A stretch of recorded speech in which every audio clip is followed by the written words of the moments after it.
গণমাধ্যমে এই প্রধান উপদেষ্টা সফর নিয়ে সমালোচনা করেও নিউজ হয়েছে, যেমন 12 মাসে 14 বার বিদেশ সফর, এবং জাতিসংঘে আপনারা যখন সফর করছিলেন তখনও সেখানে আপনারা বিভিন্ন প্রশ্নর সম্মুখীন হতে হয়েছে, যেখানে আপনার মূল বহর সফরসঙ্গী যেখানে 60-65 জন, কিন্তু সেখানে টিআইবি পর্যন্ত বিবৃতি দিয়ে বলছে শতাধিক। এই সমস্ত সামগ্রিক সমালোচনার জবাব কি দিবেন? না, টিআইবির এই যে বিষয়টা বলেছে আমাদের এটা খুবই আনফরচুনেট। টিআইবির উচিত ছিল এটা ফুল একটা তদন্ত করে তারা একটা নিজেরা বের করে যে কতজন গিয়েছেন সেটার একটা বিবৃতি দেওয়া। আপনি যখন ফেসবুক দেখে আপনি একটা বিবৃতি দিয়ে দেন তখন কিন্তু আপনার ক্রেডিবিলিটি কোশ্চেনের সম্মুখীন হয়।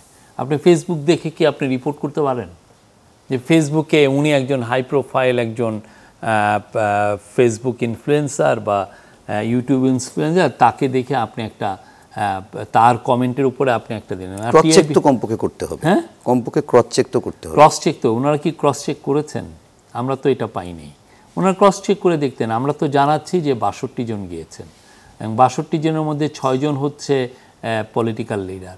এই 6 জনের জন্য আমরা এক্সট্রা অফিসারকে দিয়ে দেওয়া হয়েছে যারা তাদের সাথে সার্বক্ষণিক ডিউটিতে ছিল।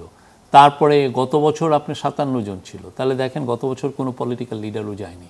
আর একটা বড় বিষয় হচ্ছে যে এই সমস্ত সফরে বাংলাদেশের যেহেতু ডায়াসপোরা পিপল, বাংলাদেশিরা পুরো পৃথিবীর সর্বত্র ছড়িয়ে আছেন, তো ফলে যখন আমাদের একটা লিডার যখন বিদেশে যান তখন তার এই যে যাতে পতিত স্বৈরাচারের সাঙ্গপাঙ্গরা যাতে কোনো অ্যাটাক না করতে পারে সেই জন্য তো ফুল সিকিউরিটির মেজার নিতে হয়। সেই জন্য এসএসএফের বেশ কিছু মেম্বারকে আমরা এসএসএফের মেম্বারদেরকে দেখেছি তারা 15, 16, 17, 18 ঘন্টা পর্যন্ত খেটেছেন। তাদের ওই ডিউটি দিতে হয়েছে বিকজ আপনি যে কোনো একটা জায়গায় যে উনি বক্তৃতা করবেন সেই জায়গায় দেখা যায় যে আগে এসএসএফের অফিসারদেরকে পাঠাতে হয় ওই পুরো জায়গাটা রেকি করার জন্য, এই পুরো জায়গাটা দেখার জন্য। হ্যাঁ, তো আর আপনি সবচেয়ে অবাক বিষয় হচ্ছে যে এই লোকগুলোই যখন পতিত স্বৈরাচার 250 জন নিয়ে গেছে তারা কিন্তু নিশ্চুপ ছিলেন, একটা কথা পর্যন্ত বলেন নাই। আমরা ওয়েলকাম জানাই, আমরা অবশ্যই চাই আমরা অ্যাকাউন্টেবিলিটিতে থাকতে।